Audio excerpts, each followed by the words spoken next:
be my most prolific year at the LA Times in terms of everything that I wrote about, everything that I covered. I think we know why he's the awards, proclamation for Congress, I was kicking ass in 2024, and yet I find myself completely uncomfortable. As much as I resisted even just having my name out there first on anything, the reality is I kind of run out of places to hide. I keep next level. There is no next level for me. I've worked at basically every major newspaper, every major television station, and I've worked in all the major cities. The next level is just me.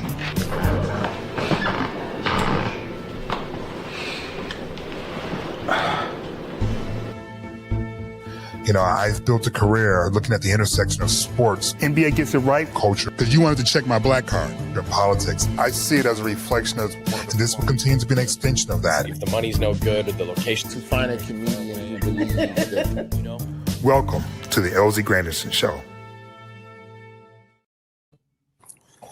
Hey guys. Hey, what's going on? Welcome to the LZ Granderson Show indeed. Hey everybody, I am LZ, and joining me are two of my closest friends, not just in the industry, but just period in life, Will Leitch and Jemele Hill. For those of you who do not know, and if you do not know, then you are probably Gen Z. Will Leitch, well, I have to say that, Will, believe it or not, I asked my students in class if they knew who you were, what Deadspin was, and they had no idea. And that's awesome. Thank you for this charming, I feel so flattering intro you've given me. I feel wonderful right now. Well, you know what? I know a couple people that don't know you, so yeah. Will, seriously, dude, the number of times my students tell me I'm not relevant in class. Sorry, I don't have a TikTok channel. Yeah, newspapers, yeah.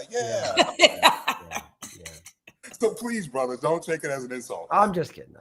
What I brought it up to say that I was so impressed with your courage, because you brought up Deadspin at a time in which ESPN was at its height, and instead of joining the monster, you decided to fight the monster, and I've always admired you for that. And speaking of fighting the monsters, who fight monsters more than Jemele Hill? We could go into detail about everything, but there's no need. No. This is an NBA show, LZ. Keep the politics out of it.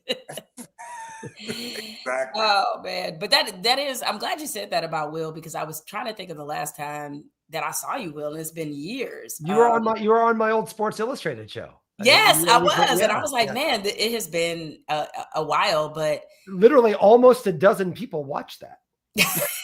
Well, I'm glad that we exceeded expectations. So that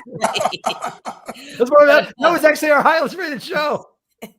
But that was a while ago, so it had been some time. But to pick up what LZ said, it is pretty astounding that when you look back at what ESPN was and Deadspin being so anti-establishment and choosing to actually make it seem like it was entertaining to cover sports media, which I don't think anybody who was actually a sports writer ever thought that our business was remotely entertaining, but it turns out it was. Right. What that we can be kind of interesting. The key word there. Yeah, I know, right? So when the NBA season released its schedule, and they made a big to-do to let everyone know this was the 80th season, all I kept thinking about was, damn, LeBron James been in the NBA for 25% of the NBA's existence. Yeah. And just how incredible that is to have that sort of longevity. And that got me thinking about everyone else. And so I said, you know what? Why not do a full-on NBA preview for the season? Whoever watches. And I want to ask two of my smartest, most brilliant, entertaining friends to answer 30 questions about all 30 teams to preview the NBA season as we head into tip-off tonight with Oklahoma City. So my producer, Tucker, will be showcasing lines from the lower third, right beneath our necks here. And they will have the questions that we'll be answering for all 30 teams. I will ask the question, and whoever wants to jump in first, go right ahead. We have about 2 minutes per team. That should get us to about an hour. Give or take, depending on how long we want to spend on each team. I love the producer in you. You're like, that's 2 minutes per team. That's very official. I want to make sure the viewers know that, we're going to hit everybody. Okay. Everybody for a long time. Okay. So let's start with the first question, Tucker. This year the Pistons will. I'm gonna start with Jemele, my fellow. All right. So I think this year the Pistons will compete in the Eastern Conference Finals. Woo! I'm going there. I co-sign. Yes, I'm going there. Look, I was at the infamous game, the playoff game where Tim Hardaway didn't get that foul that he should have got. They wind up losing their home games to the Knicks by I think a total of 6 points. And no Jaden Ivey. I think really the person I'm looking at is Asar Thompson. I think he is about to be a superstar, and I love him. I love the versatility. Obviously, I think he's our next great defensive player. I think Kay is going to be more experienced, especially in the playoffs, because you certainly saw where he had some struggles. But I think now, like, his biggest benefit to me is like he's a playmaker, right? He's not necessarily a pure got to put the ball in his hands and let him get out and score type of dude. Like, that's not him. Right. It's that jumper. If he gets the jumper more consistent, then he could be. He's there. But I love the upside of the team. I love the energy around this team. I think in a year where the East could not be more wide open, I think they make it to the Eastern Conference Finals. I'm with you. Will?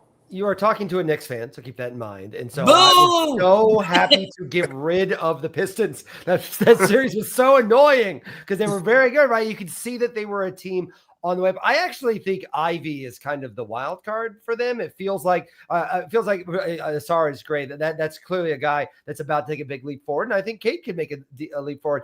Ivy's the guy, right? Like, Ivy is someone that's where you theoretically could think of the most growth from the Pistons, is a guy that really could kind of break forth and do that. I feel terrible saying this particularly to the two of you. I'm a pump the brakes a little bit on the Pistons, not because they're not good. I think I agree with the fact that anytime we talk about any team in the Eastern Conference, we have to be like, well, I mean, shoot, they can just win the whole thing. I mean, it's Eastern Conference. I mean, anyone could win anyone at this point. But I do think, by the way, I don't think that's true. I think there's only not the Nets. I don't want to spoil it when we get to the Nets, but I don't think the Nets are going to get there. But I do think that, like, you have to keep that in mind. I would say this about the Pistons, though. I think that they were ahead, obviously far ahead of where anybody thought they were going to be. I think sometimes in the NBA we get we feel like there's going to be a linear progression. I think almost like the 90s fooled us into that like a team goes here and then they step up here and then they go up here. I can see them being better than they were in last year, but not making the sparks that they did maybe in the playoffs that they did last year. They had the look of a team that was about to break through. I think they could be better this year, but not go to theoretically the Eastern Conference Finals. But they're fun, man. There's exciting stuff going on with it. There's no question. I got them in the Eastern Conference Finals. There's no way the Pacers without Halliburton and without Miles Turner is going to repeat what they did. The Bucks lost Dame and brought in Kuzma. So I don't see them actually, ascending in that circumstance. The Knicks, I think, are definitely going to be the team that's probably going to go to the finals, not to get ahead of it. I don't believe in the Cavs, but I think in the regular season, the Cavs will be one of those teams that's going to be a top 4 team, obviously. But why not the Pistons when you think about the freaking Celtics and not having Tatum? Why not the Pistons when you think about the fact that, the Hawks got a lot of new pieces, but will they fit? And at the end of the day, Trae Young is still little. He's still a defensive liability. And balding. The Knicks fan feels obliged to point out that he's balding. Sorry. I don't care that he's balding, man. It's our chant. It's our chant. It's you've been to the Garden. That's what they chant at him. You have to say it. I'm sorry. All right. So next question: are the Hawks and Trae Young ready to contend apart? Should he be long term because he's becoming an unrestricted free agent, right? Or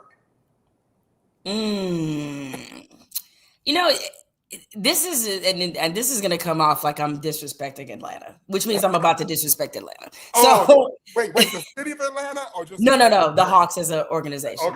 Okay. Just want to after us. The Hawks just perpetually feel like this team just stuck in place.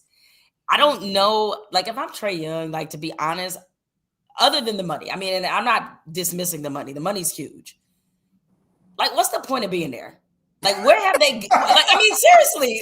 I mean, I know that sounds harsh, but it's just like What do you the mean? Hawks are just. They brought in a lot of good pieces. They Now, did. I love that they brought in Porzingis. Like, I love the pieces that they added, and they're a team that I think is on the cusp of being like a really good defensive team, right?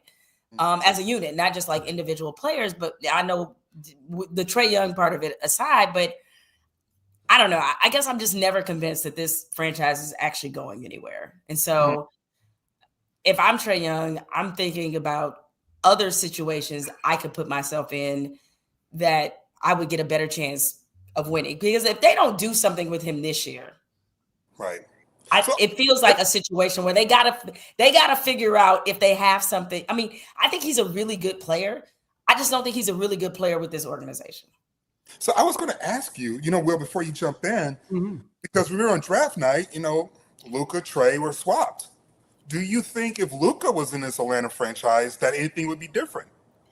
Same situation, except for it might not have taken Luka injury to get fat. Like that might have happened beforehand. Because have you had the grits in Atlanta? It's terrific.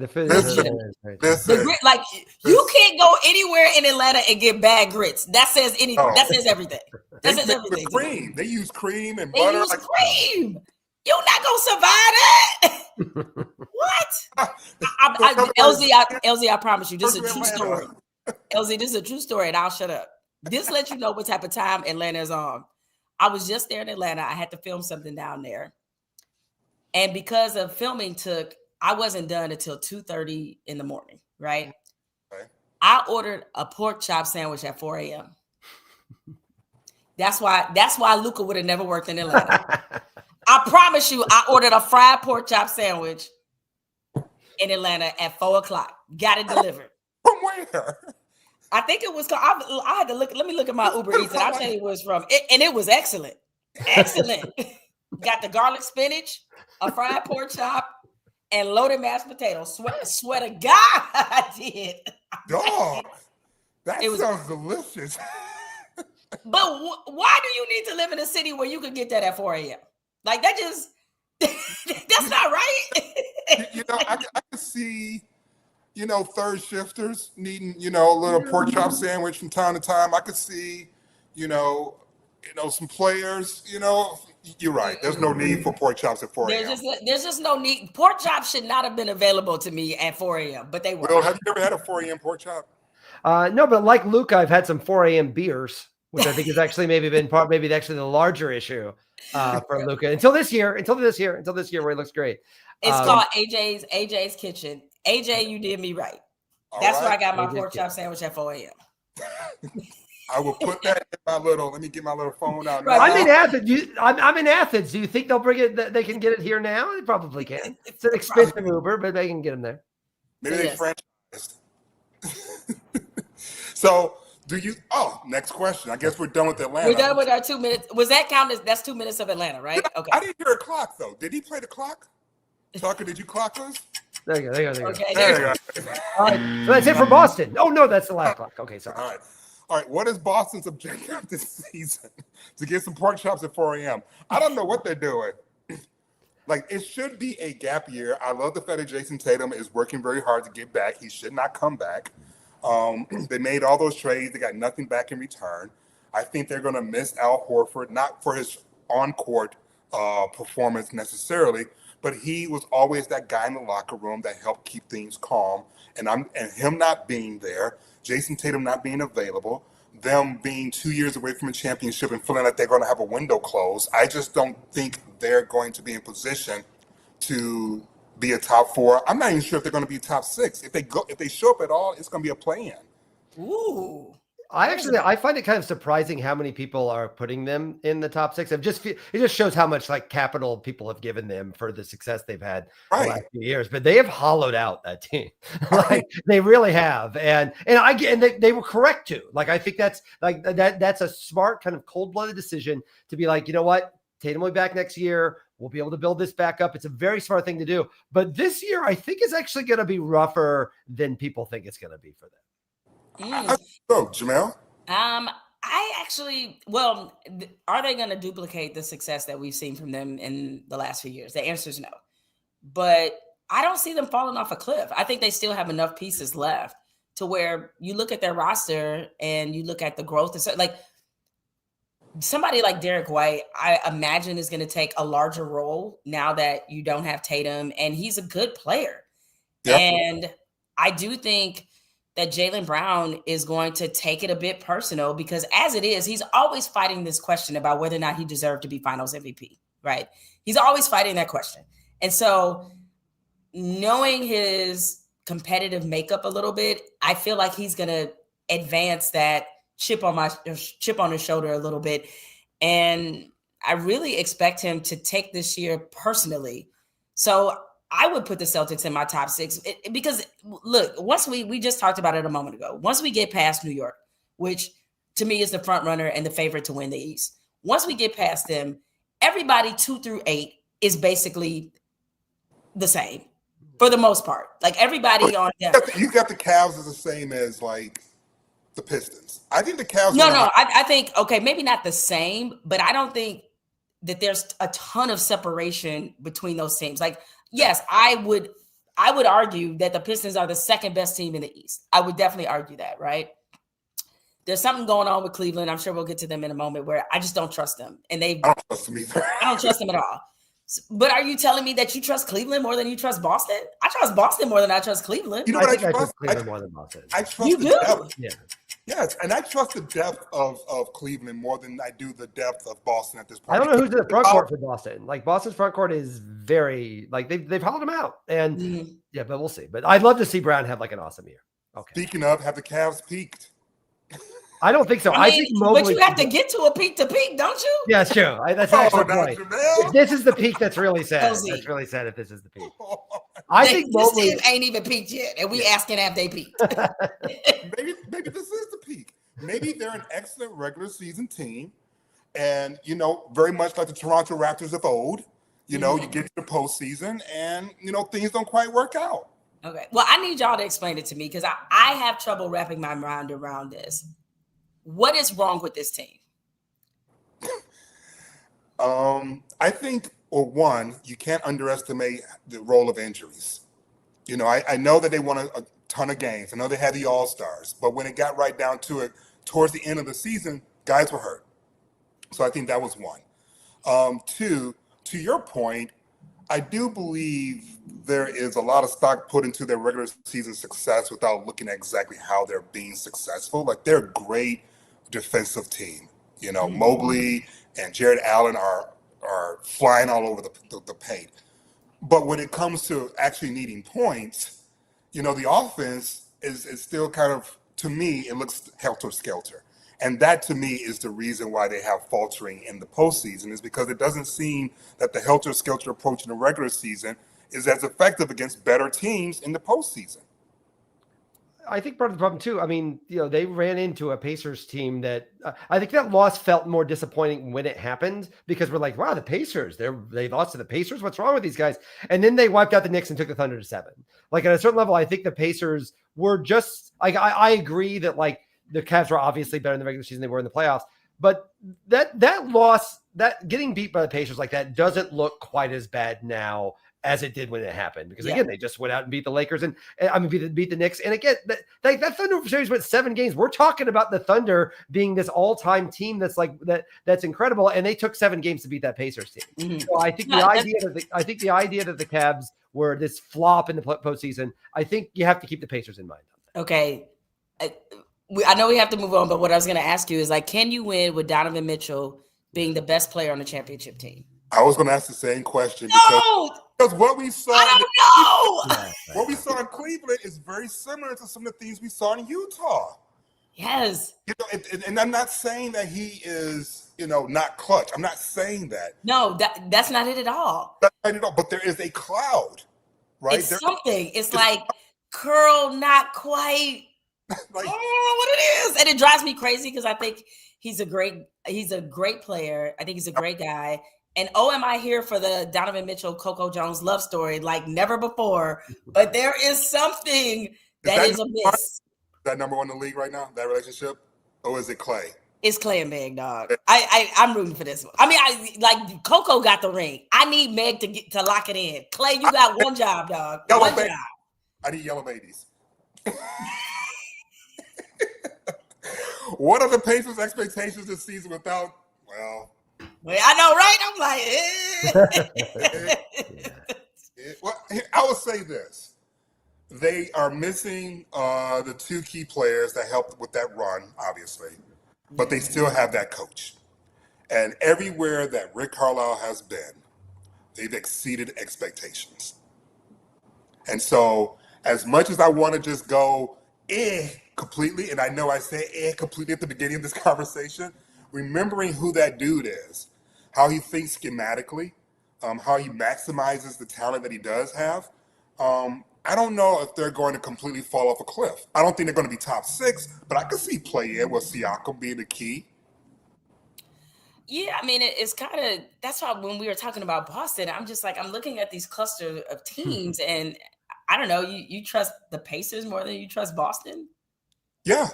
I think I do too, actually. I got it. I was like, this is. I'm really down on Boston. Yeah. I think the thing with the Pacers, though, is like Carlisle's really smart, but like that whole team, the whole balance and the source of energy, it was Halliburton, right? Like everything they did was through him. What he was doing was really so amazing. I actually think there's a lot of talent around there, but Halliburton was the center of balance and energy for everything that was going on in that team. It made everything worse, everything work. And I think also not having Turner leave, that I think it was wise not to try to like re-sign him and make that the big thing. But those are two really big pieces. I do like Carlisle though. They feel like a team that worked best in the playoffs. It's a team I would not want to run into in the playoffs, but I think may have to play in a play-in game to get there. Yeah. Ooh, Jemele, the most important is. I feel like Will has to answer this. Why? Because he's biased. He's a Knicks fan. I'm not biased. I'm correct. That's what I'm trying to say. Fine, Will. Who's the most important Knick? I'm saying for the side of justice and truth.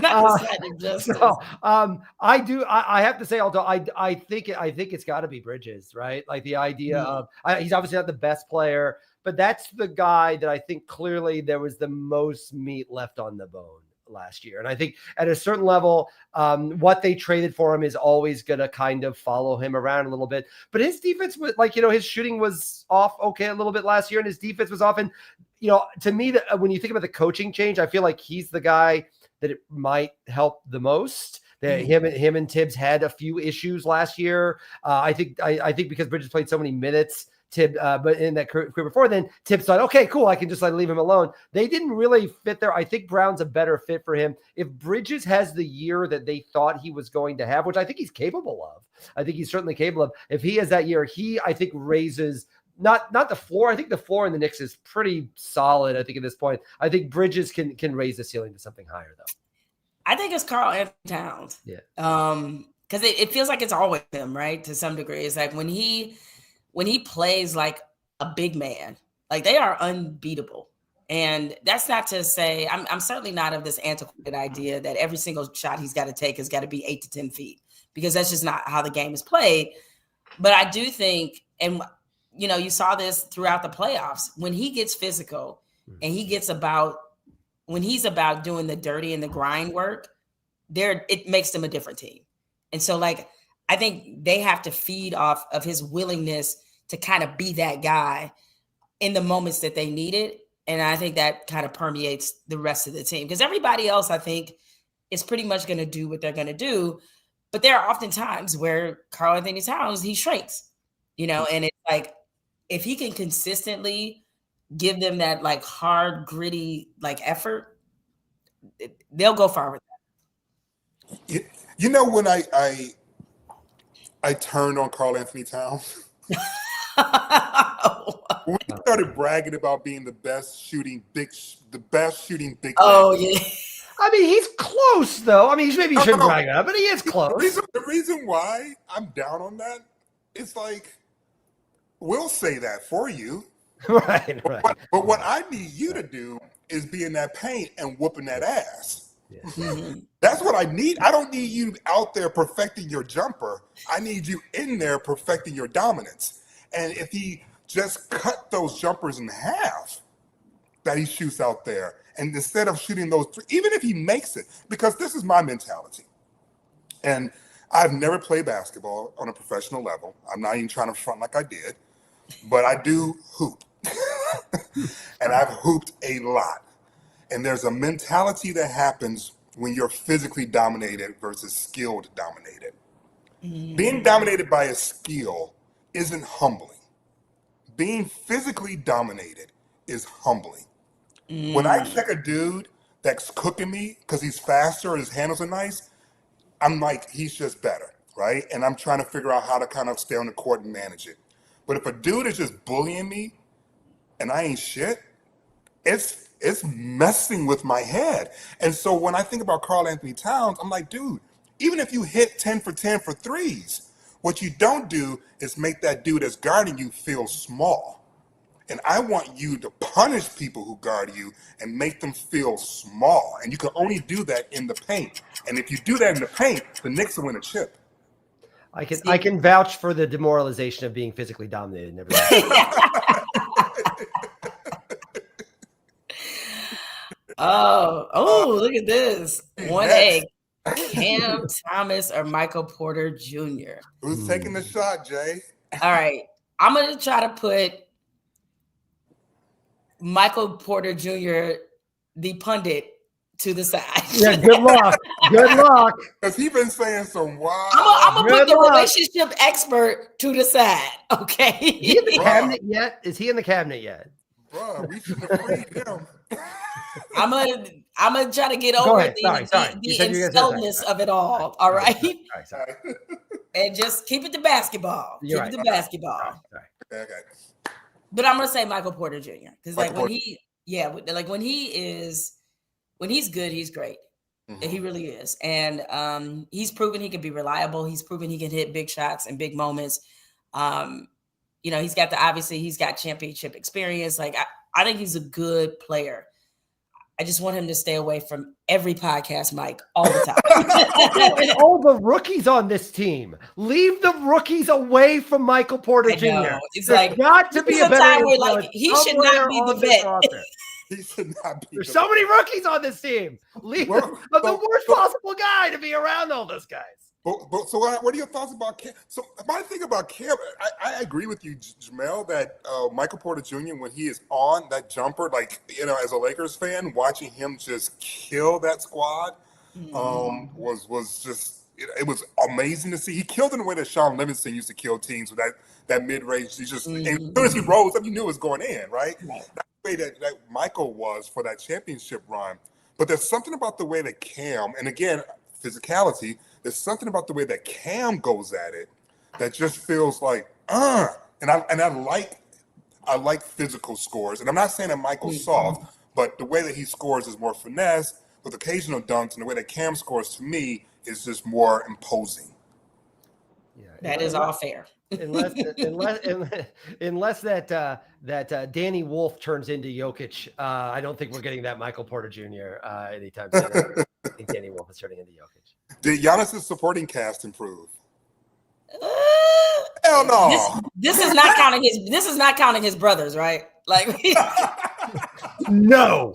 At this point, they may start signing some sisters to the WNBA. I'm saying though, I was like, boy, Giannis, your family. I know one thing: you better get the big piece of chicken at every family gathering. Be head of the table because you done made your brother some millionaires. Like, it's just what are they doing? Is the team better? Like, they got Miles. I made the offhanded joke about Kuzma, but Kuzma won a chip. And Kuzma's a capable scorer. So did they get better?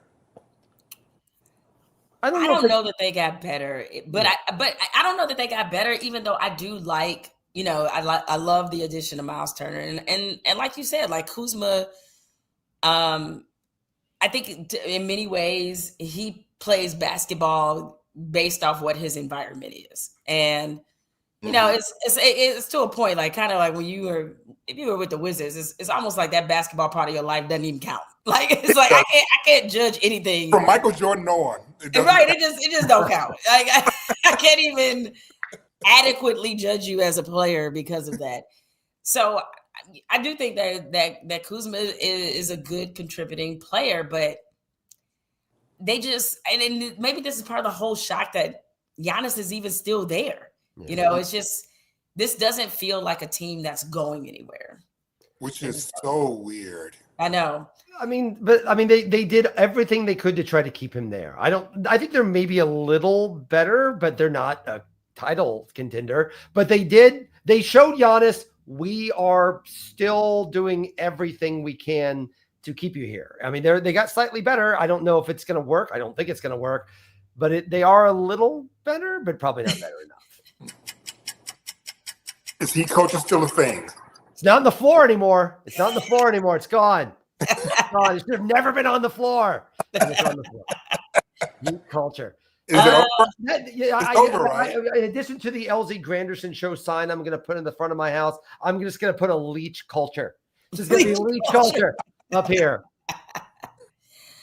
You know, it's amazing how much better culture is when you have players. Like, I don't know. It's like, I get that a lot of people wanted to, they almost made it seem like it was culture of a player. I was like, nah, they got good players. All right. You know how easy it is to build a culture when you have D Wade? Like, are you kidding me? Like, yes, it's very easy to build that culture. Right. And I get it. It's just because, you have people who are buying in, but they just don't have the roster.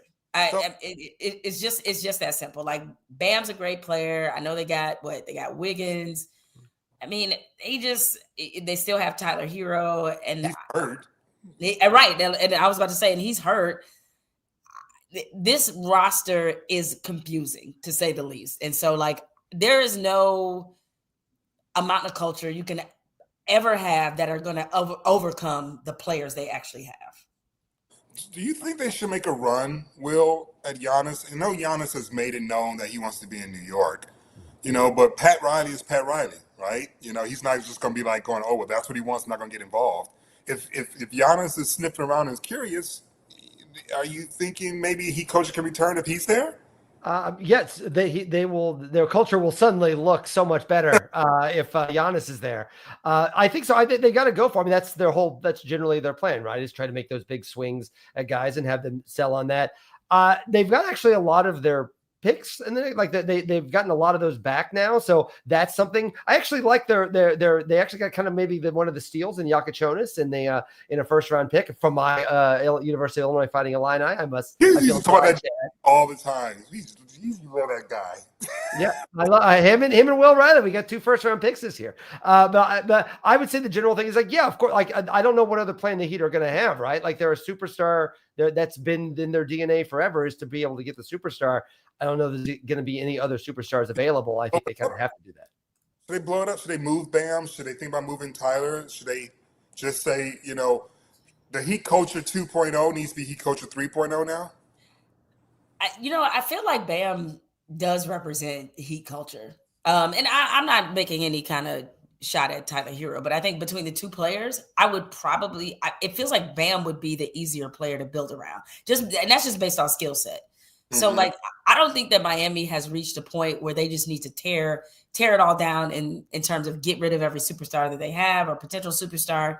But I would dangle Tyler Hero, and I would see if I could get another really good quality player to play alongside Bam, because his game is just so versatile, and I think it's a game that's easy to build around, and sometimes that's hard to find in the NBA. Speaking of people with hard games to build around. Whoa, here we go. All the star the Hornets desperately need. Now, here's another one I would put in that category of, can you win a championship with LaMelo Ball being the best player in your team? Let's get in the playing game first. You're right. You're right. I mean, can you get into a playing game with LaMelo? They've got a chance. He's got a chance. There you go. Well, first of all, he's got to play, right? He hasn't Yes. like 60-some games since 3 years now or whatever it is. Well, they need Miller too. Like they were like when Miller got hurt, their season was kind of toast last year anyway, and so they just need a lot of people to be healthy. Yeah, you know the thing with Miller, I saw him when he was with his AAU team, and the way that he played AAU ball is kind of like the way he plays now. And Exactly. Exactly. and at no point do I recall, and I didn't cover him extensively. I'm not trying to pretend as if I did, but I was in LA when his brother was at UCLA and got drafted and played for the Lakers. I went to the family's home. I covered him, about as well as anyone else at that time. And I just never heard him being told no. And so when I see him on the court, it looks like a talented player who never was told no. No, don't take that shot. No, don't be there. No, don't do that. No, don't do that on the court.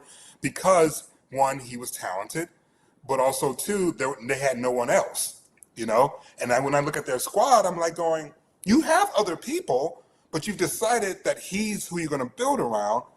Should you? Well, I would also say this is like sometimes when you have a really good player on a bad basketball team, you do struggle to figure out like what's the chicken and what's the egg. Like, are they playing this kind of basketball because they're not capable of being any better or playing differently, or are they playing this way because like the team's bad, so like they shouldn't even be. But I will say this as a overall positive about this team. I really am looking forward to seeing Con Knipple. Mm-hmm. I love his game, loved him at Duke, and I think that kid has the potential to be a star. And so I'm very curious to see how he played. He's coming from a good basketball program, okay? Right. So like, how is he going to play on a team that generally is known for bad basketball? Very compelling. Speaking of bad basketball, young Bull will leave Chicago. And notice I didn't say leave them where. Right. Yeah, I'm like, to the playing game, maybe? Or is that the playing game? It seems like it's like all they do. It's like the playing game. I mean, when you look at their roster, what they got, Giddey, they got, Kobe White, who I love his energy and I love the way he plays. But like, there's nothing about this team that says that they'll win more than like 32 games. Like, there's just not a whole lot there that I'm like, I don't know about this. It's not a whole lot there. I like Buzelis, but like Giddey is, I don't know about Giddey, man. I don't know. What is it about him? It's just that like, he was pretty good. He put up pretty good numbers toward the ends of last year, but like they were like, Hornet numbers, right? Like there's nobody else is here. Nobody else is playing. Just put them up and go. And I think that like, and I understand like, the Bulls, I think people have forgotten that the Bulls were like weirdly good the last month of the year last year. And it got people like, wow, maybe in the play-in game, they're going to, no, it was over by like halfway through the second quarter. And so like, it does feel like the play-in. Buzelis is the one I think could get like, that's of all the guys they have, I feel like that's the closest they have to someone to build on. There's some good players on this team, but I just assume University of Illinois graduate. And he's a really good player on this team, but like, I don't like, they're the Bulls. It's going to be, we're all going to tune in for the intro. We're on the League Pass, assuming it still works on Amazon, which is my major concern about this entire season, by the way, is whether the League Pass is going to work correctly on Amazon. If it works, we're all going to watch the Jumbotron to start the game, and then we'll move on to another game like we have for the Bulls for about 15 years. This is definitely the team that people are going to start rating as they think about what move can I make to like go for, like what player can I cherry pick from another team to add to my roster as we try to make a run. That's what the Bulls are. The Bulls are going to be basically a feeder system for a championship team. I had assumed it was going to be an awesome player on a championship team. I promise you. All right. Does the Lakers? Yes. Go ahead, Jemele. Reed. Go. Does the Magic's youth plus shooter direction coalesce? I love that word. Look at that. Right. Into a true playoff caliber team. I'm in on the Magic. I'm in on the Magic. I'm in on the Magic. I got the Pistons and the Knicks in the Eastern Conference Finals, but I definitely have the Magic pushing the Knicks. Yes, I agree with this wholeheartedly. That's a good team. I thought they had a really smart offseason. Mm-hmm. This is, shout out to my man Jace Richardson, Michigan State's finest, for being drafted by Orlando. But no, I like so many things about this team, and I think they are poised to take a big step. I consider them the biggest threat to Detroit in terms of taking that next leap. I think if Suggs is healthy, I think is really key for them as well, because they don't figure the point guard.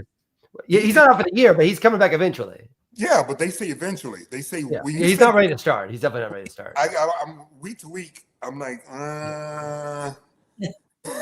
that means you don't know what's wrong, and you're not sure how long it's going to take to get it right. Because week to week,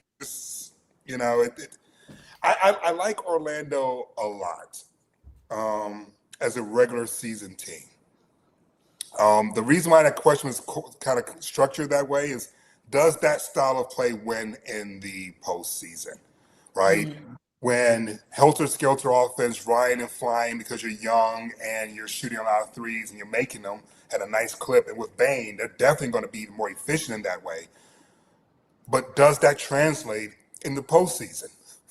Or do you need to be able to be more disciplined? And if you're right, like that was my question with Orlando last year. It's not the talent. Well, losing Wagner definitely hurt, but it was the discipline to me. Mm-hmm. Maybe it's a little bit of both. I mean, I think they need some more experience, obviously, for playoff experience. And I think they'll figure out, because while there's a part of me, and maybe it's too much of the purist in me, that's like, maybe it doesn't work and translate as well. But I think there's something about the way they do it. And if they can do it almost like, just like how America is a democratic socialist country, right? It's like they have to kind of treat their offense the same way. It's like, it's helter-skelter, but a little bit more, a little bit more concise and a little bit more efficient than that. So I think the bones and the philosophy of their offense can work. They just need more experience. Wow, I like this analogy. I'm very inspired by the Magic now. This is something I want to see work. I will say that. I really hope that's where I am on that. That's great. That's a great analogy. Ooh. Will, you want to get this question? What? Ooh. I mean, honestly, it desperately needs Embiid to be the person he is in a body that is more sustainable. Which is, aren't we all that way? We all wish had a body that was more sustainable. Yeah, I think that I actually like Edgecombe. I think he's a very exciting kind of young player. I think I like the way that getting him third for a team like the Sixers is exciting. I just think that the Sixers are a team. I don't know how anyone could possibly trust the Sixers at this point. It's not because of anything personal with the players. It's just that this is a team with Embiid is okay. If he's healthy, he's one of the most amazing players in the world. He's just never been ever. And it's not like a lot of times when we talk about players with injuries, we're like, if he can just stay healthy, we're annoyed at them or something, like they've done something wrong. To me, I always feel so sad saying it about Embiid because he's such a special player and he's such an interesting guy. He's just someone you want to be okay. I just don't know why anyone would think that he's going to be okay. I feel like I'm probably going to regret saying this, but I'm going to say it anyway, because why not, right? I think he's going to be pretty healthy this year. Oh, that'd be awesome. Why do you think this? Well, listen, maybe I am believing too much. That's the reporting out of Philly. Maybe I'm accused of trusting these reporters that are reporting on what's happening in the 76ers. And by all accounts, this has been one of his healthiest off seasons. And he has made some changes to his body. I know he's probably a little ticked off about what's been said about him. And I'll admit, after his, last bout with injuries, given how that happened, knowing the sequence of that and how frankly, it felt like he didn't do everything he should have done on his end to get a better outcome. And now hearing that he is taking that much more seriously and that this has been a healthy offseason, that gives me a lot of optimism that he will be able to play it. Is it sounding too I don't know, optimistic to expect him to play between 50 to 60 games this year? Because I think he will. That's a lot. I I know. would love I it. think he I kind would of love will. it if that happened. I'd They love would I'm it. gonna say love that. mid 50s for Joel Embiid. That is my bold, Oh. surely to be disastrous opinion. He will play between 50 and 55 games this season. I'm going to be Book it. forever nervous every time he falls, and he falls all the time. Yeah, He he falls does. all the time. You know, I'm not high on him being available. That leads to success. I'm more high on Paul George. You know, when Okay. Paul George, when Kawhi was out for the Clippers, and Paul George was basically in charge of that team, he played outstanding ball as the number one on both ends of the court, as a leader. And I joke on Paul George, or I used to anyway, when he had that reputation of not being clutch, right? He was like 1 for 22, whatever the stat was on his clutch shooting, and then he had that commercial looking like he was a clutch shooter, and it's like, going, dude, read the room, like self-awareness. Like, I clowned him with that, right? But I also know he's still one of the top 20 players in this league. And I also know what he can do when he's really healthy and he's got a good defensive squad around him. And I think Maxey is a hell of a co-pilot if they don't have Embiid for long stretches. If he's healthy, I think they're still a pretty. I don't call them a championship team, like Jemele and I have already said, who was the top tier. But to me, 76ers on that second level, and if Embiid's healthy, there's nothing to say they can't be on that top level. Okay. I like the optimism. It seems like there's a little bit more than I might have suspected. Like I get that they have left a bad taste in people's mouths, but Yeah. I do. This feels like this might be an opportunity for recovery for them. It is. Absolutely. Speaking of recovery, Brandon Ingram Oof. will what this with the Raptors? There's lots of verb options there, to say the very least. Break their hearts. This is definitely like the dirty limerick version of Mad Libs, to fill that one in. He will, whatever he's going to do it to the whole team. That's pretty much established right there. Whether they want it or not. I don't know if I can speak specifically to the verb choice there, but to me, Toronto is the team that I understand the least. There's actually talented guys on this team, but they don't seem to fit. Sacramento is the only team I feel like fits less with the talented guys than the team. I don't get it. I feel like they're just a bunch of pieces that have individual talent, but they all feel like supporting players on somebody else's better team, all put together and all weirdly expensive. Like that's another problem with Toronto, is that like they're maxed out as a team that should be competing for a lot more than they're actually competing for right now. So Brandon Ingram will bring Glorilla to a game. That is what will happen. Okay. Because he much is more innocent than where my brain went in a couple plays. Yes, that rapper athlete thing is happening in the NBA right now. You got Meg and Clay, you got Glorilla and Brandon Ingram. He will absolutely bring Glow to a game. Well, then you know what? Then that's all we need. We don't That's need all he needs. That's all we need. Can Cooper Flag handle the pressure of being the presumed heir to Luka Doncic? I'm all in. Yes, he can. I think this young man, here is your by far unquestioned leader for Rookie of the Year. I think he's going to be sensational. It's unfortunately the way it works now when guys come out of college or just entering the league. It takes a few years sometimes. And I think out the gate, he is going to be special and he's going to show that. So like I am 100% pushing all chips to the table as it regards to Cooper Flag. Will? I like that I can't tell if I like that they're not building around him or I don't like what a weird situation for the number one overall pick to suddenly find himself in, right? Like, oh yeah, by the way, the most beloved guy they've had since Dirk, they just got rid of him, but you landed here, but also AD's here, but he doesn't want to play center. Like, and also Kyrie's coming back at some point. It's interesting. That's such an unusual way for a rookie, this hyped of this great of a player to kind of come in. I'm very curious to see. I think he's awesome, and I think this team is. If Kyrie had not gotten hurt, this would be a really interesting team. Because that's really what they're missing, right? They're really missing a Kyrie type guy. And I know he's working his way back and he may be back by the end of the year. It's very unusual. Just the drama of the Mavericks in the last year is kind of off the charts anyway. The idea of all places for flag line, you saw it on draft night, right? When you saw not on the draft lottery, when it went to Dallas, he kind of had that huh, all right. I thought it was where it's going to suck. Yeah, right. Yeah, because no one last place I thought I was going. So I think wherever you put him, it's going to work. It's just interesting. I think it will ultimately be better for him to come to a team where he's not like he's not going to the Wizards, right? Where he's he has to do everything. He's going to a team that I think is going to be able to work around him. I still wish AD would just play the 5. Just be the 5. So I know he doesn't want to do it, but it's clearly the best spot for him.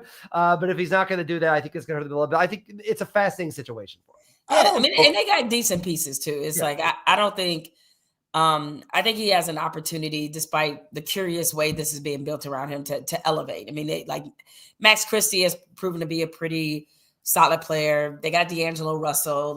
I think they got a few things there where it's oh, okay, I think this team is going to be maybe a little bit better than people suspect without Kyrie. I think they're going to be pretty good as well. Tucker, this Wizards question here. No, hell no. Well, the Wizards.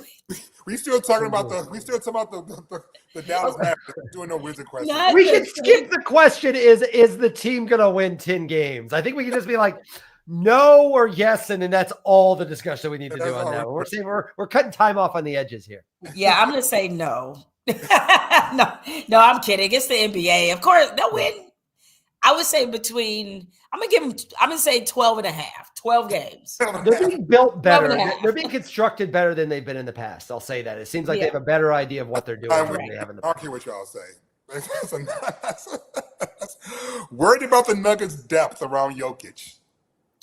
Do you like what they did?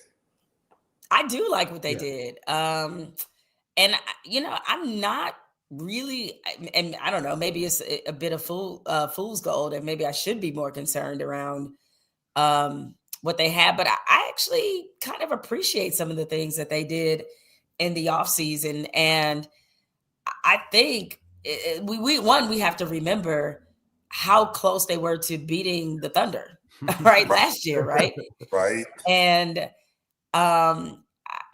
I think that they're going to be another team that's going to be right in the mix this season again. I mean, they got what? They got Tim Hardaway Jr. Of course, you have Jokic. You're healthy. Yes, exactly. I mean, I think they got enough. They got enough to where they're going to contend. They're scary. They're still. I think all the teams in the West, obviously, they're the ones, to your point, who threaten Oklahoma City the most. I think their supporting cast did improve. I do like Michael Porter Jr., but being able to bring in the type of bodies that they did, shooters. I like the fact that when I think about the coaching change, I know it was helter-skelter last year, but it feels more at peace going into the season this year. For some reason, when I look at the team, the front office as well. The front office was and so when you don't have that kind of drama going on in the background, you're able to kind of collectively kind of be focused in on the on-court success. And the players that he brought in, they're mature. I wouldn't be surprised if they won the championship. I'll put it that way. I think Joker's winning MVP. I do think Joker's winning MVP. Do you? I don't. I think Wembanyama's winning MVP. That's my pick too. I like. Yeah. But do you think Wemby's going to do the sweep? Do you think he's going to get Defensive Player of the Year as well? I think he will. And the reason why is twofold. One, he deserves it. He's going to deserve it. He's that talented. But two, I also believe, and it might be a conspiracy theory, I don't know, but we know the NBA wants to establish a team in Europe. They want to have a league in Europe. What better way to do that than with a young European superstar that is legit, right? You're not trying to force something onto people. Everyone agrees. They saw him in the Olympics. We know he's special. What better way to say, yes, we're ready to make this leap as a league than to have that MVP in that moment. Unlike Jokic, who doesn't want the spotlight, who doesn't want the attention, who doesn't want to be the face, Wemby does. And he spent his offseason hanging out with monks. Right. And there you apparently go. approaching 8 feet tall Right. in growth. So a productive offseason, it feels like, for a guy heading into year 3. That feels like a good way to go about it. Yeah, monks and chess. That's like literally what he was doing. I'm like, this guy is He's fascinating. He is fascinating. And so, like, because he does have the personality, I agree with you, LZ. Like, he is going to be the face of the league in a way that Jokic would never embrace. And so, yeah, I think the ceiling is extraordinarily high for him. And we're going to see, I mean, you could already see it. Like, if he hadn't gotten hurt, I think there would have been a strong push for him to be Defensive Player of the Year. Absolutely. Then. So I think he'd have gotten it. I think he probably would have got it. Yeah. Absolutely. Warriors. They owe y'all. They owe, but call me a sucker for maybe because I'm approaching my twilight as well. Wait, it's 31 Twilight now? This is amazing. Apparently it is. Wow. Apparently it is. Good to know. I think the Warriors got one more in them. I just do. I don't know why I think this, but One more championship or one more deep run? I think they have one more deep run in them. Okay. I'm not ruling out a championship though for this unit. I am not. And I know they added 775-year-old Al Horford. I got it. But Steph is still playing like he's in his prime, despite I think he's 36, maybe 35, 36, right? Yeah. Draymond is only getting more curmudgeonly, which is great things for this team. I think that bodes well, right? I just do. I feel like they're going to have one more run in them. And especially this year, I know the Kuminga thing is still very bizarre to me, but you got Jimmy Butler having a whole offseason there, a whole training camp. I think this team is going to make a deep run this year. I can see them winning 45 to 50 games. Yep. I can definitely see them doing that. I can't see them making a deep run though, just because the size thing. Yeah. It's we just talked about Wemby. He's not even thick. You're talking about Zubac in the Clippers land. You're talking about Steven Adams down in Houston. You're talking about, I don't see them physically, and I get it that Draymond worked at the 5 during their run, but he was in a much better place physically. He's not washed, but he doesn't have the same bunny hops the way he used to.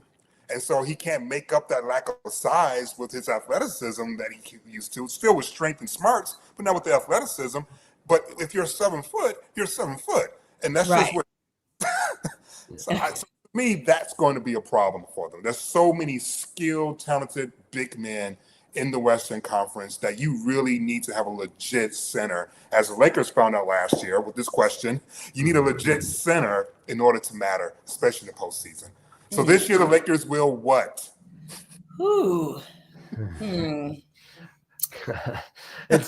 It is remarkable, by the way, that on the list of injuries, the fact that sciatica is become an NBA player's injury is that just speaks. That's a real old man injury. That's a real. It's seriously it's I fully expected to be oh yeah, so rickets, the idea of rickets or rheumatoid arthritis is the next the kind of thing. It really is remarkable how. I think that LeBron's injury, as much as it's a bummer, I think it's probably going to be good for them, for everybody in the long term for this team, because he's going to get a little rest time.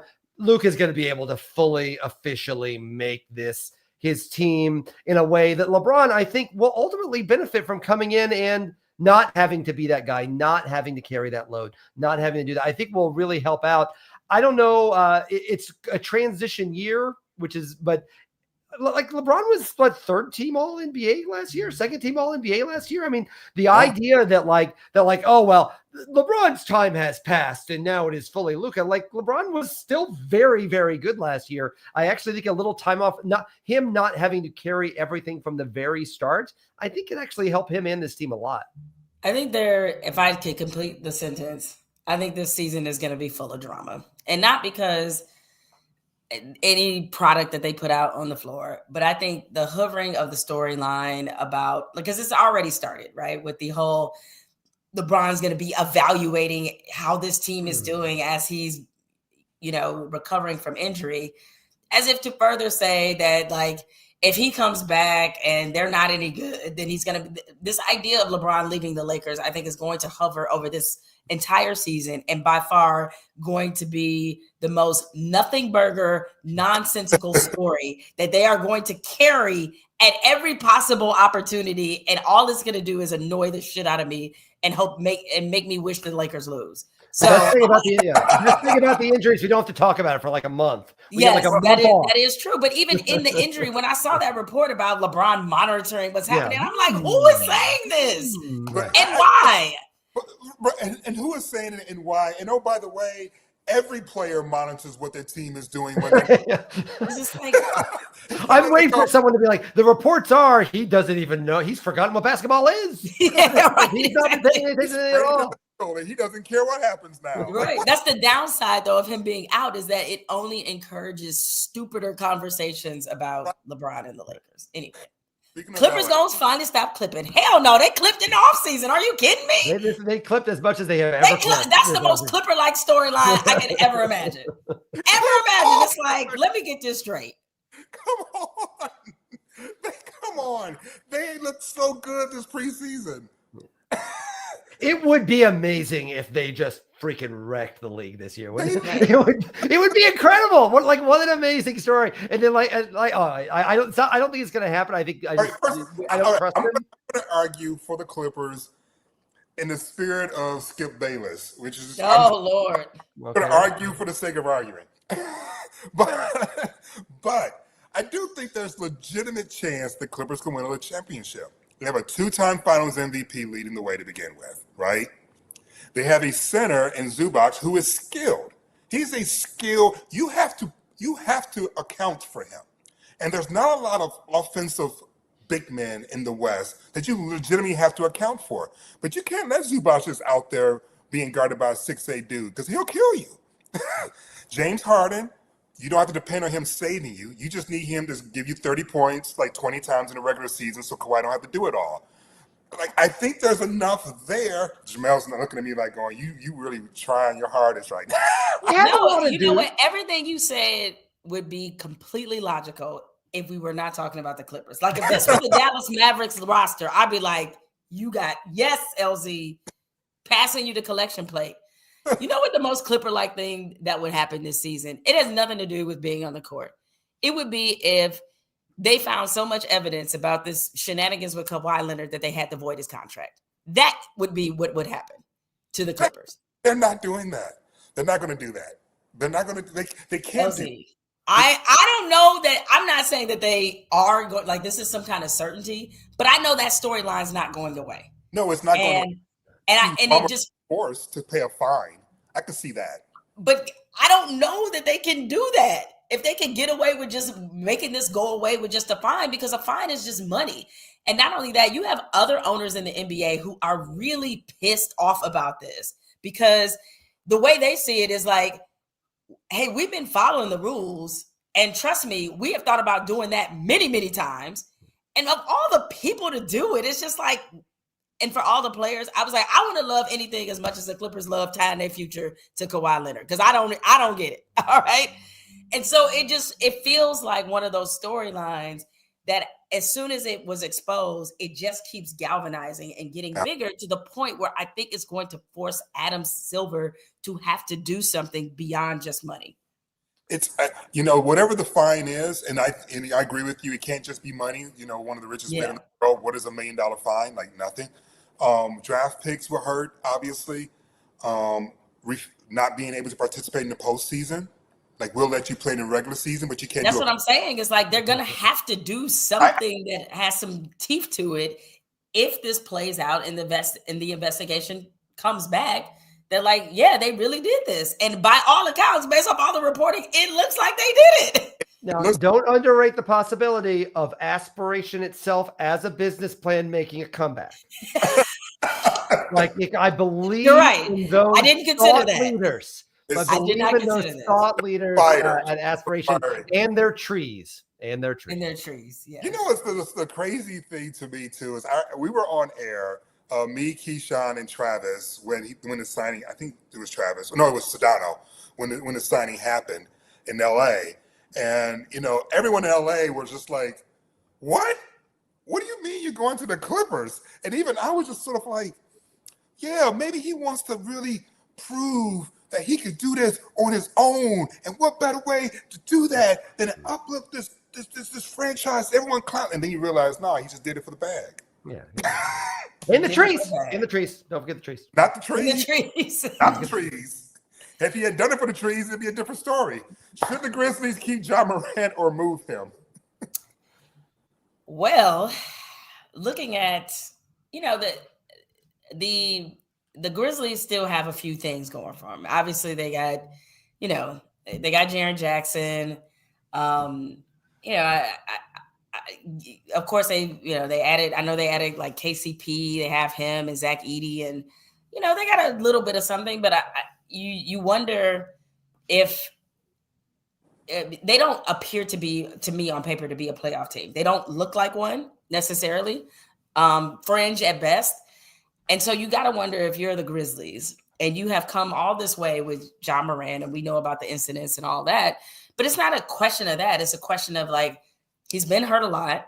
Yep. He's obviously has some other issues. And it's like, have we already peaked with him? And this is like the highest, we've already experienced the best it'll get. I mean, the Grizzlies are obviously concerned about it because they gave Jackson an extension and not him. Right. So the idea that they clearly need to see it. So I think that's a message as much as anything. Oh, I agree. I agree. They clearly need that. to see it. And this is the year it feels like you'll know. It feels like one way or the other, we're going to find out what he is for them and what they're going to be and whether he's going to remain there. Yeah. And selfishly, of course, LZ, I've thought about this. If you think about how the Pistons' previous championship teams have been constructed, I was like, we need somebody to come available that nobody thought was going to be available. So it's so funny you would bring that up because I literally was looking at Memphis thinking very similar to the way you were talking about with, I think, Toronto, which is the team that you can pick some stuff off of. To me, the Memphis Grizzlies, like Ja Morant isn't someone you pick up, right? That's a trade. Right. You have good pieces that you can pick up and just say, well, you guys aren't going anywhere and you're going to blow up the team anyway, Ja Morant. Let me get this dude or let me get this dude. I think they'll be open to some phone calls. And if Ja Morant is on the trading block, is Detroit the perfect place for him? How do you get Ja Morant without giving up either Ivy or Cunningham? I think Ivy. You don't give up Cunningham, but Ivy would be the guy, right? But he's the one, to what Will's point earlier. He is the one that I think you circle regardless, just because he was a number 2 pick. People don't know what he is yet. We know that he's talented, and in a way, it's really good that people don't know what he is because then they could imagine what he could possibly be. Right. But the 2 players I always had circled, as future, they could be had are Zion Williamson and Ja Morant. 1 and 2. I like Pistons fans, by the way, getting their inner Nick fan. Like, oh, who are we going to get? Who are we going to get? That's a very Nick thing. I'm going to tell you right now, if there's a choice between Zion and Ja, give me Ja. Yeah, I agree. Give me Ja all days. You talking about the food in Atlanta? Shoot, Detroit will have you stroll out. So wait, hold up. We see what Zion looks like, right? Like, he looks good now. Yeah, looks great. He looks great. This is the best physical shape I've ever seen him in. Look at he done got off them beignets. He ain't on that narcotic no more, LZ. He off them beignets. What we doing? Because we know. We know. At a certain point, either a player is going to be one who's going to be transformed, and this is going to be his body for his career. And there's going to be guys like James Harden who gets fit for the beginning of the season, but fitness isn't an essential part of their lifestyle, right? Mm-hmm. And I think like a guy like LeBron, a guy like Dwayne Wade, a guy like Kobe, a guy like the greats who never ever let themselves get out of shape, that explains part of their greatness. And the guys who do get in and out of shape and then they get hurt a lot, that's why. And so when I think about Zion, I'm like, yeah, you're in shape now, but is it a philosophical change? Are you loving being in shape, or did you get in shape to shut people up? Because if you got in shape to shut people up, when people stop talking, what are you going to do? Get back out of shape. Well, I mean, I do think that it feels like he understands what's at stake now, because it's not. I mean, people will talk, and like you said, he got in shape so that people would stop talking, and he knew it was a detriment. And I'm sure there were some serious conversations had with him on the Pelican side about, like, hey man, we're kind of at that point now. Like, what are we? Right. Like, right? What And are we? they play Joe Dumars, who will pull the trigger. Correct. And I do think that there is something in his mind that is registered that this can't be the thing that derails my career. There's a lot of other things that can derail it, but this can't be it. And so I'd like to think his mind is finally right. I hope so. But that doesn't mean that the Pelicans are going anywhere with him. Right. That's the other part. If his mind is right, Jemele, I think they absolutely can go somewhere with You him. do? Okay. When he is right. Oh, he's great when he's You right. can't do anything with him. I've seen LeBron struggle to contain him when he is right. It's just he's rarely right. So if he has to your point, if he has an ideological shift and being healthy isn't something that he's doing to prove the naysayers wrong, but it's something that he just wants to be, then I think you'll see a much more consistent player and see him on the court more. But if it's just about being in shape because I want to shut people up or because I want to be in shape for the beginning of the season, but then I'm not as disciplined, so my diet, sinks as a year ago. Like, if it's still that player, that mentality, then I don't think you can build around that. I just don't think he's mature enough. Yeah, I hear your clock. We're moving on. Give me the question. That's rude. I know. What's up, Houston? Oh, yeah, LZ. You got some spicy takes about Houston. They ain't got no point guard, girl. They don't have. There's literally no one who will get their offense where it needs to be. That doesn't mean they don't have anyone who can get a bucket. That means they don't have anyone who can get them set up in order to execute play in a crunch time situation. Doesn't mean you don't give the ball to KD in crunch time and still win, but I don't see anyone on that court, because if KD's not there, because he is 36, 37, 38 years old, if KD's not there, who is the player on that team that's going to settle them down and run their offense? I don't know who that player is on that roster. Do you? I think that is a very fair criticism. But even in the absence of what looks like a solidified, for sure, point guard situation, I think this team is still going to win a lot of games. Yeah. I don't know that they're going to win the West. I just think that they're going to be right there. I think the Van Vliet injury cost them being maybe on the Nuggets Thunder tier.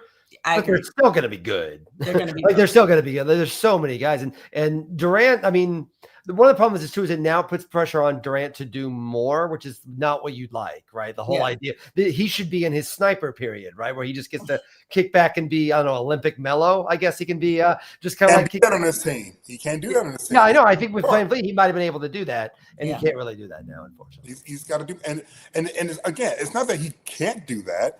But it's just Kevin's been on a lot of teams. So we've had an opportunity to kind of see not just his talent, but the other things that come with Kevin Durant. And the thing that's been consistent is that when he's kind of by himself, what doesn't come with him are wins. And I don't mean to be mean about it. I don't think he's by himself here, but I was like, I think he's being asked to do more. But there are guys like, and I don't mean to keep bringing it back to LeBron, but people like to rip LeBron for bouncing from team to team to team. All them teams got chips.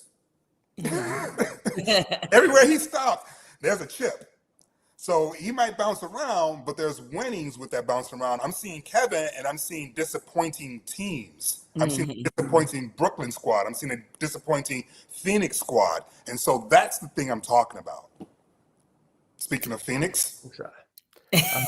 Jemele, I loved earlier you talked about Michigan State pride with Jace Richardson. Do you have a lot of Michigan State pride with the ownership situation? Actually, I'm curious on this team. Is this Please how you respect my feeling? privacy at this time. I will not be commenting Just further.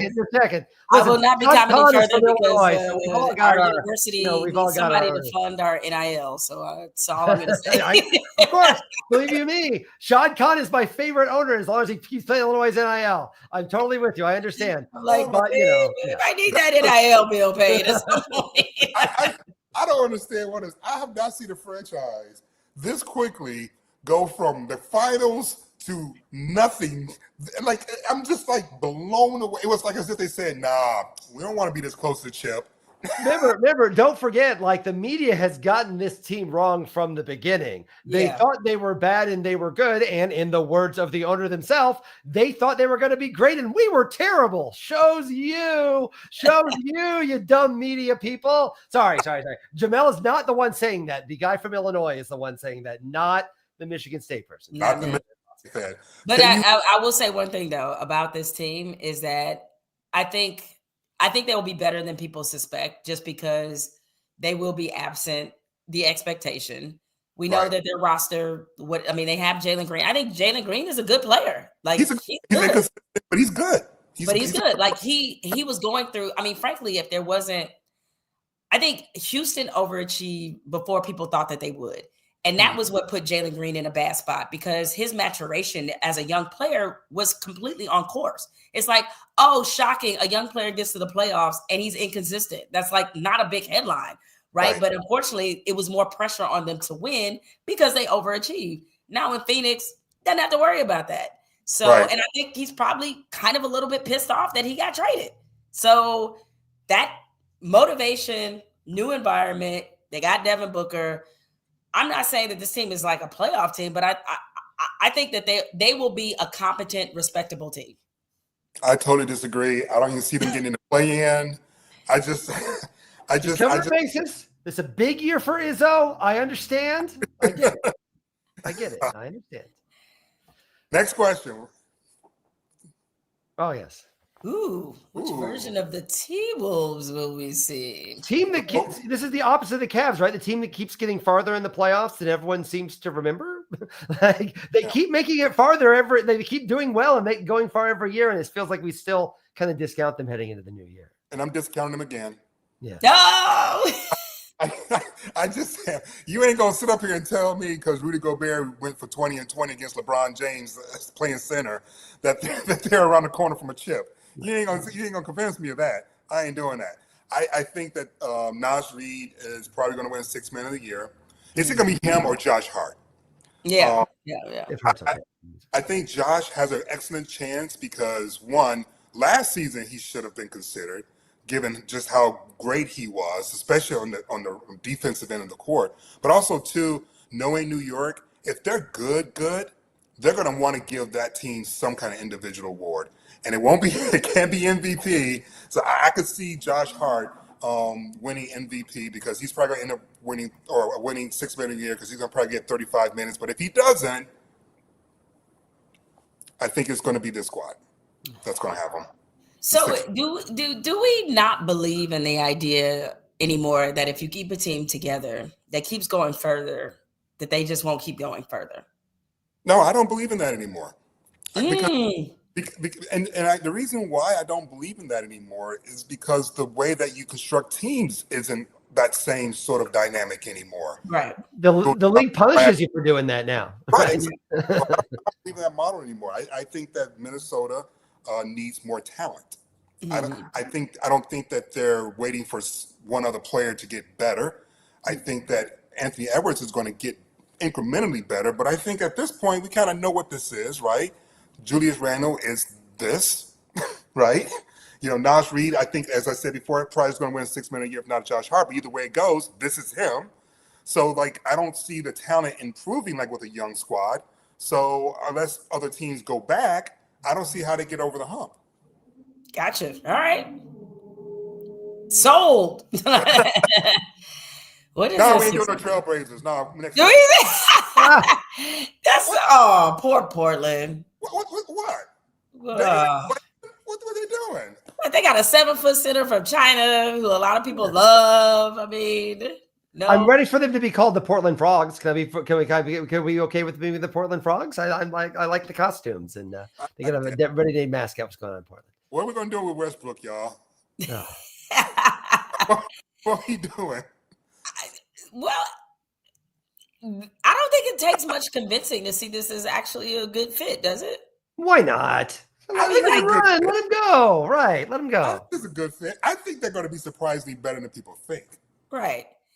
I mean, when you look at their roster, well, look, they got DeRozan, they got Zach LaVine, Westbrook now, Malik Monk. I mean, Keegan Murray, I think he's hurt, right?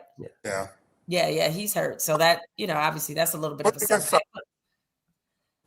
Yeah, I mean, I don't really have a compelling reason why Russell Westbrook wouldn't fit in there. I think they just need like 3 basketballs, right? Like everybody wants to shoot on that team. Like that's the problem is there's only one. Not enough basketballs. You know what? If he is the Westbrook who says, I'm just going to go in and throw my body out there, and that means crashing the boards, being disruptive, pushing with pace, he's going to be great. If he's the Westbrook that says, let me get some shots up, that might be more difficult in this team. To your point, Right. They don't have enough balls for that. But if he's willing to come in, run a second unit, and if he's with the starters and as being the physical Westbrook, being on the offensive glass and the things that we have seen him in Denver, for instance, I think he's going to be really, really useful for them. Yeah, I was like, all he has to do is basically be Denver Westbrook, and I think he's fine. He definitely will make it will make me pause on Kings games when I go by. It's why it's Russ. Like who doesn't want to watch Russ, right? Like it's like he's a blast, even if whether he's helping or not, he's very fun to watch. I'm a DeRozan fan too. Give me that bit. Yeah, I do too. Right? He's on the Jazz. He's on the Jazz. I swear to God, I didn't know that. I'm not even doing this to help support this question. I promise to God, I thought that man had retired. I'm not even kidding. I was like, I thought he retired. I didn't think he I mean, is it playing for the Jazz kind of like being retired? Dang, my bad. Oh, they're around the corner from turning around the corner. Yeah, I think that just means you're going backwards. I did not realize Kevin Love is with the Jazz. What's the point? Especially because you talk about a team that's gonna get rated. Marcus ain't gonna wind up somewhere else by the trade deadline. Like he just it's just too appetizing a trade bait. Yeah. That's what Kevin's doing, just kind of floating around. And there will be there'll be no hangover. There'll be no. It's disturbing. They were so good last year, and almost everywhere you're like, oh, they could be better there. They could be better there. They could be better there. Like that's the worrisome thing. A big area where I think they'll be better because, like LZ, like you just brought up a moment ago, it's like your issue with the Timberwolves. You don't see a player maybe other than Anthony Edwards that you're like, oh, next year they're going to be this. Chet Holmgren, that's the one I'm looking at. I think Chet Holmgren this year is the Chet Holmgren year. He is the player that has so much upside. He is the one that is like, yep. That guy takes it to another level. What does another level look? Is it more jumpers? Is it more consistent threes? Is it inside? I think becoming an offensive player that they can depend on. And that's like somebody they'd be like, hey, we can give the ball to Chet in this moment. Like you see it occasionally. You see it occasionally. You do. You see it. So I feel like they get more of that. They're already a ridiculous team. But I feel like he's going to take another step. I want him to take another step for one reason only. I want to see him and Victor battle for the next 10 years. Oh, my gosh. I want to see them go at it. We haven't had a great big man battle, I don't think, since the era of Shaq and Duncan? Yeah. Right. Yeah, Shaq and Duncan. So we're missing that. And yeah. Both are very similarly skilled. Yeah. You're right. Seeing those two go at each other for 10 That's more. That's right. We got boniness on boniness. Yeah, definitely bony. Definitely not. That's. I think I like Chala. It does feel like Victor. It does feel like that battle will be Victor coming short, beating Holmgren, but coming short as a team. Right. Like you can totally see that. For now. Because that's the thing. It's hard to keep. But this is part of his narrative for winning MVP this year. Because remember, he dropped 50 on OKC. We're going to Right. remember he went for Right, 30 right. against these teams that he lost against, but he's carrying them the way that Westbrook had to carry that OKC team when KD went to Golden State. Mm-hmm. I All think we're true. that. Well, that's all 30 teams. All right, way to go. We did it. We did it. Okay, And okay. G League. Okay, No. OKC is kicking off like in 5 minutes. What is it, 7:26 games instead of 7:30? So go find yourself perfect. Look at television. us. Thank you I guys don't even so know much. what channel they're on, but I'll figure it out. Figure it out. 19 different channels this season, so just we'll talk about that next time. All right. Will, thank you guys so much for your time. Really appreciate it. Go enjoy some NBA.